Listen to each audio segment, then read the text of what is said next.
Okay, when it comes to debating the right of those who are what you would call the right-leaning people on the right, we always know that they're going to come with intellectual dishonesty. Like, for instance, Charlie Kirk and then now Myra Gaines used to point that black people did better in the 50s and the 60s. And during that time, we was under more oppression than, what you consider more oppression. Now, more oppression is gone, like, oppression is now cloaked. Okay? So when you get into a debate with these right-leaning conservatives that talk about black people did better up doing what Jim Crow than they did now. Now, that's true. No doubt about it. Let's run with that. Since you the right-leaning people always used to say that we did better when we were suppressed than we are now. Well, the thing is about us during that time of Jim Crow, about us creating businesses and creating generational wealth. You had a high marriage rate amongst black Americans during that time. Now, this is key, okay, in the debate. Since they always, the right always bring it up. They ain't gonna talk about how they systematically destroyed those thriving black communities. They ain't gonna talk about how they redlined to keep us from having wealth or building those thriving communities. They did a whole lot of shit. Yes, it was the government. I don't give a fuck what nobody say.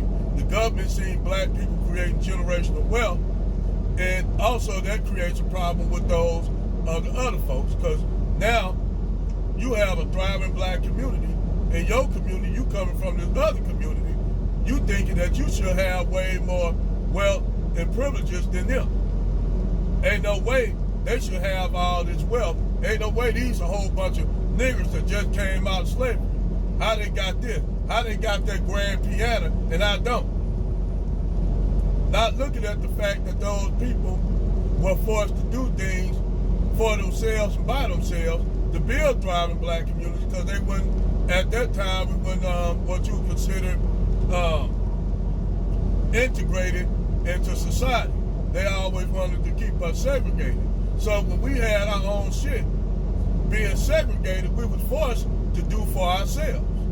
And that, when you are forced to do for yourselves, you're going to do way better than the people that weren't forced. So they seen the success that black people were creating, and they became resentful of it. So what they do? They destroyed all those thriving towns. They destroyed Black Wall Street. U.S. Air Force gave help to the local white folks to destroy Tulsa, Oklahoma. Well, not Tulsa, but Black Wall Street. The government assisted them on it because it wasn't beneficial for you to have these black people creating their own wealth, and you will have to compete with those people if they get more generational wealth. Now you got people that can create wealth.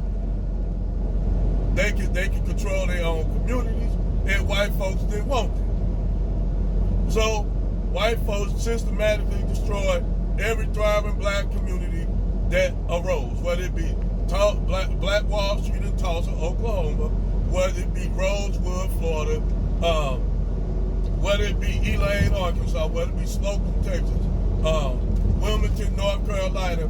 White folks went on a crusade of destroying thriving black communities. And then, after they did all the dirt, they turned around, redlined us at the banks, redlined us, kept us from opportunities. Because now that we don't have our own generational wealth, they can ride. Now we got to depend on them. You see what I'm saying? They wanted us to have dependency on them instead of us having our own generational wealth, depending on our own community. Then how can you have accountability when you destroyed the only thing that black people was keeping black people thriving? And then in turn, you gave them your shit, and it was subpar. And then you want to complain about why the black people in the situation they in now. And you know, Sergeant WP had a good answer for that. Y'all get the black people y'all deserve. Y'all get that nigga up there with that gun, that Glock to your window, telling you to get up out your shit. Y'all get niggas robbing in black community. Mostly all the crime that happens in the black community is crime of the drug narco trade. So Myra brought that up, talking about, what about y'all selling crack cocaine? What about it? The United States government assisted us with that. They the one dumped all that cocaine in the early 80s and showed Rick Ross how to rock it up to make it cheaper. This stuff, white people systematically did this shit, and then white people catch amnesia. Like somehow they don't know about this shit, like Iran-Contra, the crack cocaine epidemic. Then after Ronald Reagan brought the cocaine with Oliver North, he gonna put the crack cocaine drug law that gave black men way more time for crack cocaine than powder cocaine. The same ones that created the problem did want to try to basically to marginalize the black community. Say, well, we're gonna lock all these niggas up with crack cocaine and give them overwhelming amounts of time for crack cocaine disparity, whereas you catch somebody with powder cocaine, they get less time because crack cocaine is devastating. But what they use the crack cocaine epidemic to buy guns for the Iran, the Contras down there in Central America, so they can get money and take the money for motherfucking hostages being held in Iran. And everybody want to act like they don't know this shit happened. How the government assisted on destroying black communities, thriving black communities, and not only that, to keep wealth out of the black community, then turn around and tell you gotta pull yourself up by non-existent bootstraps that we keep running with, that we won't let y'all get. They keep running with the damn bootstraps. Talking about, take accountability, pull yourselves up by the bootstraps. Sorry, we got the bootstraps. Oh, we can't get the bootstraps back to you, but you gotta try to make your own bootstraps. Ooh, I'm sorry, you can't make the bootstraps. That's the kind of shit that they be on. But then they talk about you gotta take personal accountability and pull yourselves up by bootstraps that don't exist.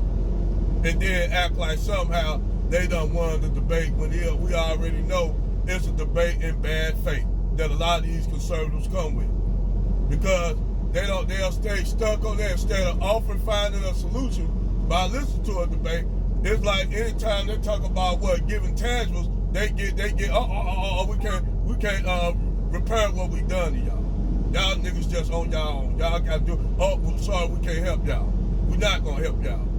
Because they just need to be honest. They need to be honest. Look, we don't want y'all niggas to have wealth. That's it. We don't want y'all niggas to have any kind of generational wealth. We want y'all to be at the bottom. Just come out and say that shit. That we don't want to compete with y'all. Because you know, if we have to compete with y'all, it's going to be hard for us. Just say that shit.